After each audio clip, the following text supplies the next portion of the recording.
the States, if we come to States, we will have the same problem. But if we come to States, we are not coming here to compete. We come here to create value for the customer. One of the reasons many multinational companies, they go to China, they want to compete with local companies instead of making customer happy. They spend a lot of time making their bosses happy instead of making the customer happy. Why? You know, this is the entrepreneurship. Go there, making the customer. So we would come to States. The first we want to come here. We don't want to compete with eBay, Amazon, or competition is just a fun. Competition is not the goal of the business. Let's partnership.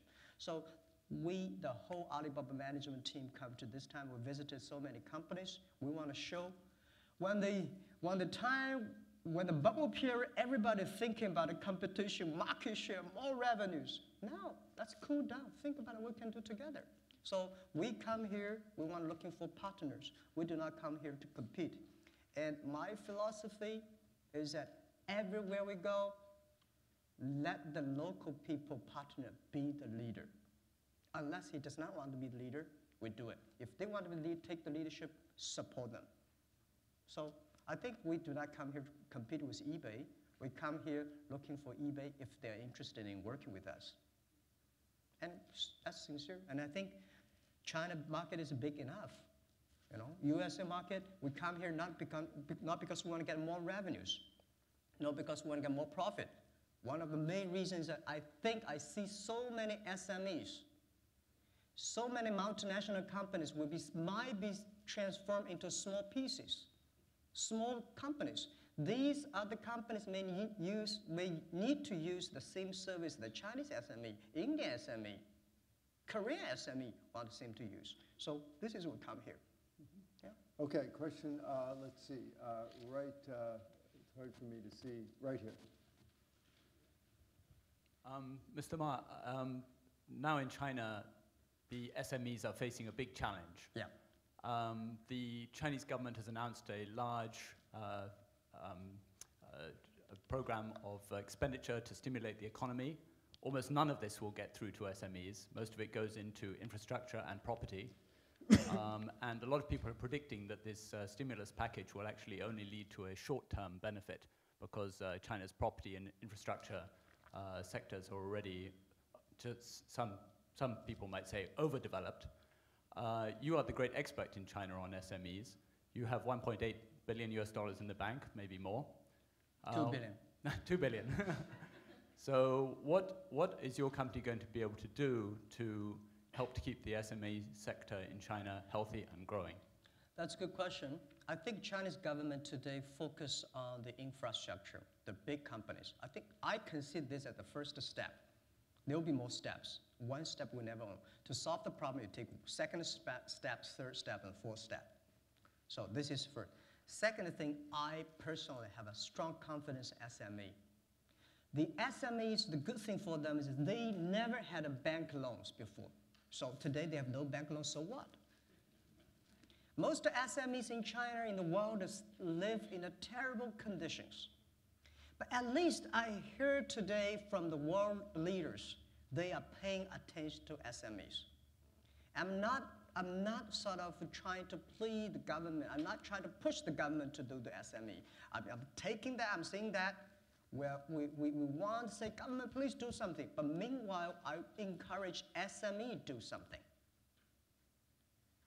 Nobody helped us in the past 10 years to do internet. We helped ourselves. We grew from 18 people SME to 12,000. We still consider we're SMEs. I think the very important, the banks. As I said earlier this year in China, I encourage all the banks, most of the banks in the world today say, well, we help SMEs, but none of them really take actions. Very few of them. So we say, if the banks do not change, let's change the banks. We have to move forward. So we are today in China, we are working with the bank. We try to convince, and we already convinced the China Construction Bank to give loans under 1 million RMB to SMEs. And I think Chinese government is smart enough. Job creation is the #1 priority in the next 1 year or two.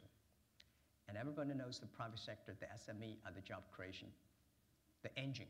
So this is the engine next step. But again, most of the SMEs, they're entrepreneurs. Entrepreneurs don't wait. Entrepreneurs move ahead themselves. SME come easy, die easy. But if they do in a proper way, they can find it. So today, the thing I believe SME is good, which I have confidence because in the older days, only big companies can afford IT technology. Only big companies can afford these things. Today, small, medium size can use IT, the same cost. And also, I think 5 years later, because of this financial crisis, I bet in China there will be a system of financing SME, supporting SME. And this is the great chance I see. This is the mission that Alibaba team should have to making the China have, we have the water like a Changjiang River, Yellow River, but we just don't have the channel to watering all the fields. So this watering system is something that we think next 5 years the opportunity is. Okay, next question. One right here. Yes, you've been, you're a teacher and you're a business person, and I'm wondering whether you think that the universities in China and in the United States are producing the kind of people you're talking about. Do they teach entrepreneurship, and how do you teach entrepreneurship in the universities? Yeah, I'm a student teacher. Up to now, I do not know marketing, I do not know finance, I do not know about technology, and I just tell people the things we believe. I work as a teacher. And this is the debate I have always with my MBA schools people. And I always say, MBA, I think 95% of the MBA joined Alibaba for the first 4 years. Before year 2004, 95% left. I think there are 2 reasons. People always want looking for the best people. I don't want the best people. I want the most suitable people. Some companies believe in elite, the genius guy. We believe the normal people. So